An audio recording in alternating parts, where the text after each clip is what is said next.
Long ago, our forefathers treated illnesses with stems and leaves. And even though it is now referred to as alternative medicine, traditional medicine existed way before the modern pharmaceutical medicine we now devour. While not widely used anymore, some of our people, especially those in rural areas, possess an in-depth knowledge of the use of medicinal plants, and some still make use of traditional medicine when sick. My own understanding is that traditional healing, if you like, it includes physical and mental healing.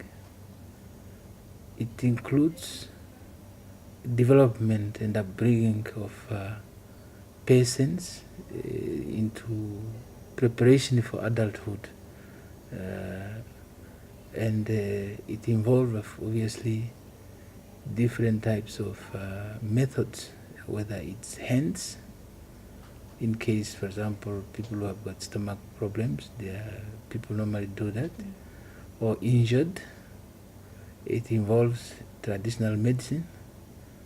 It involves maybe invoking some kind of spirit, like counseling and advising people. So it has quite a wide dimension.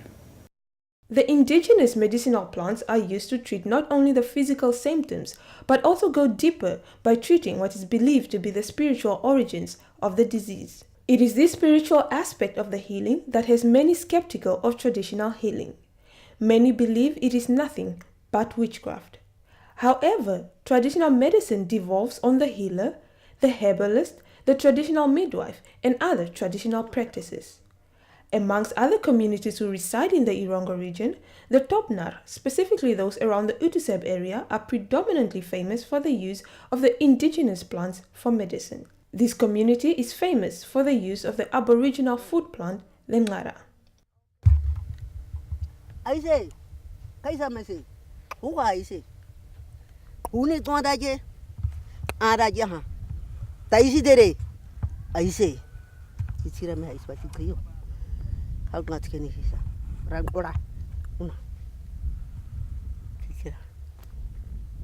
Orang teaching ngadira kui kubayinga I kamang wa teaching ngabahuni hisa netes kan orang teaching neting handama teaching adirang han teaching ngate sa koi game han skosa teaching notice na karugai onang ngate se tung han teaching o kaisen anska gene teaching sa koi ka ting adira sain cha ora gene hisa sain da o kaisu gora sida gira tam nga sains nga tam skire ngara sa ni babu mi sa taw ama din kain ati o da ge tam singa sinsineram sida ge tam si sup ngarang abo sida ge sup tang awra khawri khaw sida gira sai o da ge ngaba tam hai kha uni udra ka tuip je ngabo drami tuip je uni hai drami kali ra ge hai kharasis sida ga sain to sida an ngarai oda je hababa aro de dang nama ba safe kumyama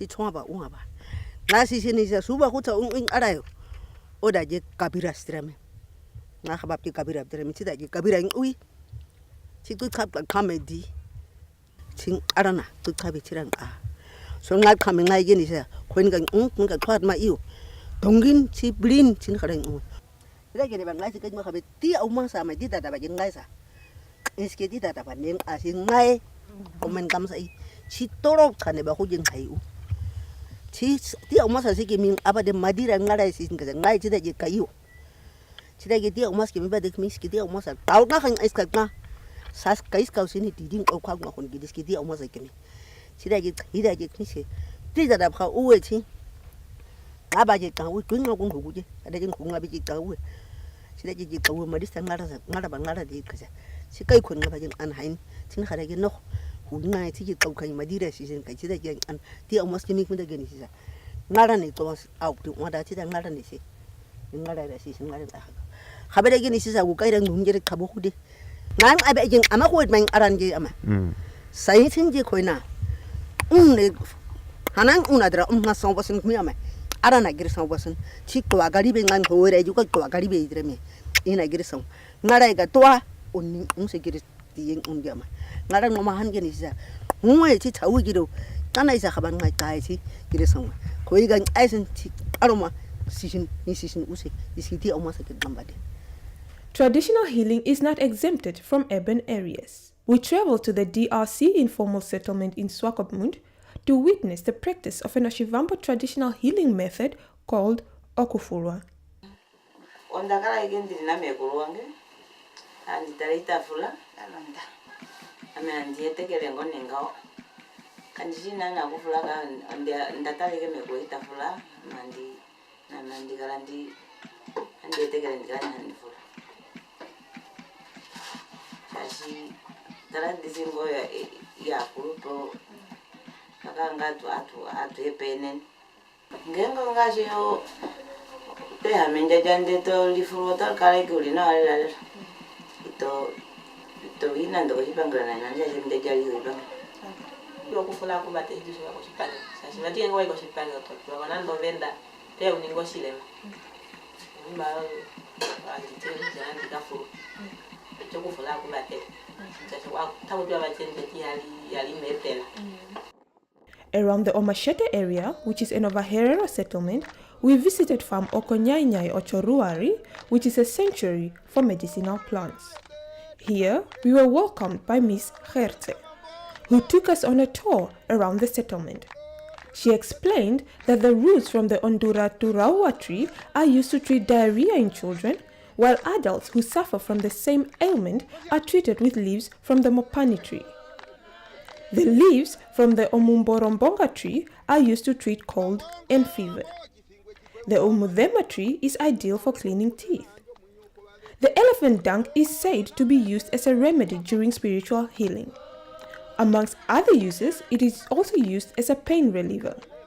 Ms. Gertze explains that, for instance, when someone has problems with legs and feet, the elephant dung is boiled in water. The diseased leg is then placed in the elephant dung mixture for healing.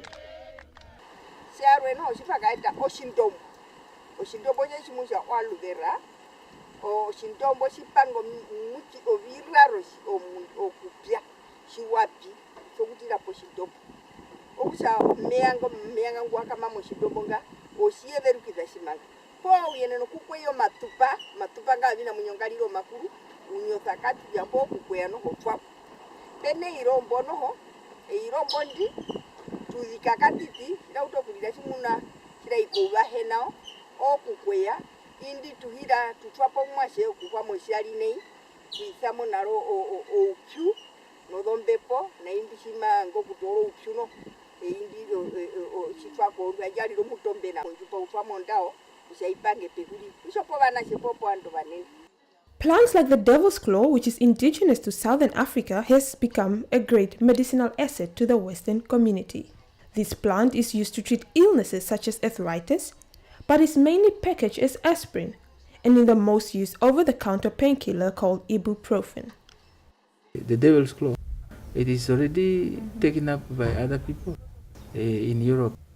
It is actually our own herb grown here. There are certain values that people have to benefit from the culture and tradition. It is not always true that it's harmful. There is a move to ensure that through maybe geographical indication where these herbs are found, the indigenous people who have been depending on these particular herbs should be recognized and they should derive benefits as well.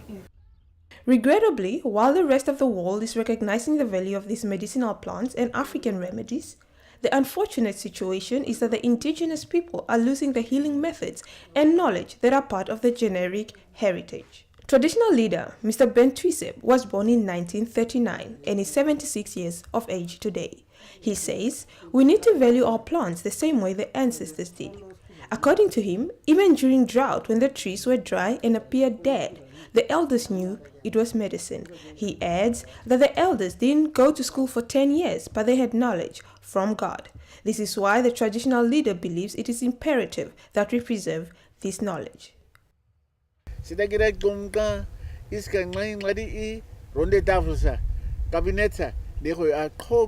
Tidaga Kai I the Hoyasuka, Ida Saradin, how much this Sadan Usban old one. Don't we want my guy, wait my mood ike, Isa Huning or 3 grand as a netwa in a get Kai Hutrian Twai. Name house, Neske Kai Hutrian house. Tim house, Skinning and Maba Hustrian Kaiser. Tim Madin get Gondi Gona Graces in Kaiser. Kuro get doctor get Kaige, Fairblechtere or Cesare get Kaige, Haben get Gaikona. Mamma Hai, the Haiba Hugre on. Tigering Si Cosa dishing Aha Gurina get on. That is Tinagin, Ison Magagi. So said I get a gunga. The Southern African Development Community Strategic Framework on African Traditional Medicine stresses that each member country should have legislation in place to control and promote such medicine. Therefore, Cabinet has acknowledged traditional healing in Namibia and about 4 years ago discussed the introduction of a Traditional Health Practitioners Bill. With the passing of the bill, traditional healing could be made legal.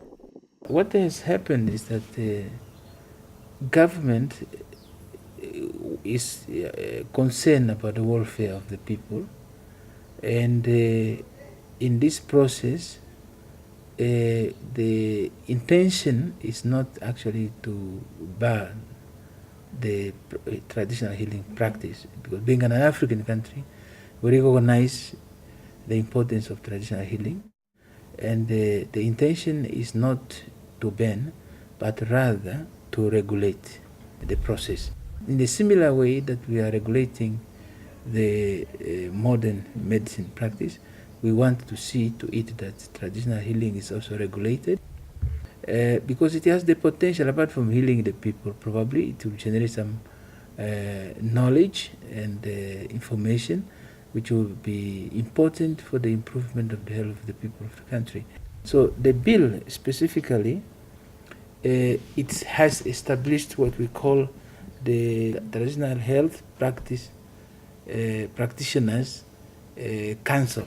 Now, this council has to be established, which will then regulate the activities of those that are interested in traditional medicine practice. Now, the first part of it obviously constitute a council which will then be the regulatory body, which is made up of the traditional people who practice this medicine, traditional medicine, and there will be other people, relevant people, for example, like legal persons, in case there is somebody who is offended. And then, of course, the next point is to register these people. They should be known that the type of medicine they practice, the places where they have to practice this one, and this is critical in making sure that those places where traditional medicine is practiced meet the minimum hygienic standards, so that there will not be side effect on the people who attend to this one.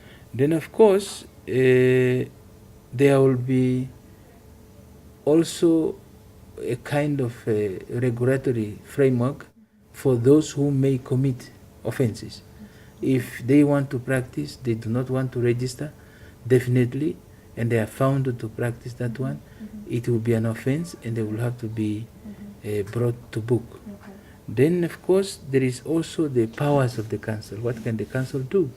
Like I have talked about inspection, there must also be inquiries. If they hear certain practices are not in the norms, they may conduct an investigation, and there will be sanctions for those who may not work within the framework of the law. And then obviously there will be also other issues that, for example, if a patient dies, what happens?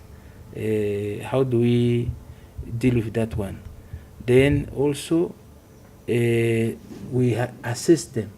Are they really able to heal people, or they simply deceive people? People sometimes pay money believing that they will be healed, but they are not. So we need to have a mechanism to regulate that, so that both the practitioners and those who attend to this are protected.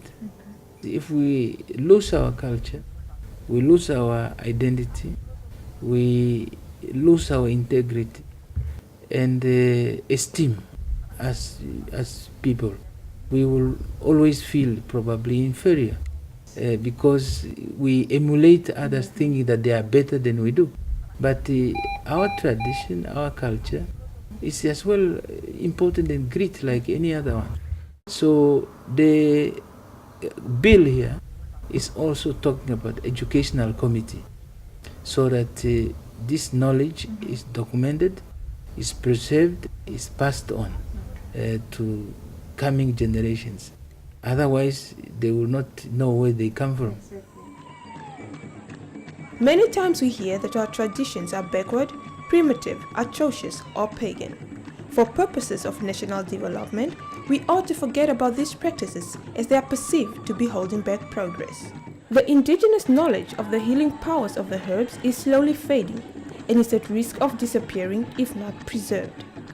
2015 sees Namibia reaching a milestone by passing a much-needed traditional health practitioners bill, which will not only legalize traditional medicine but also regulate and promote the practice. The bill is of importance because it will integrate the essential parts of our traditions and history into the country's development.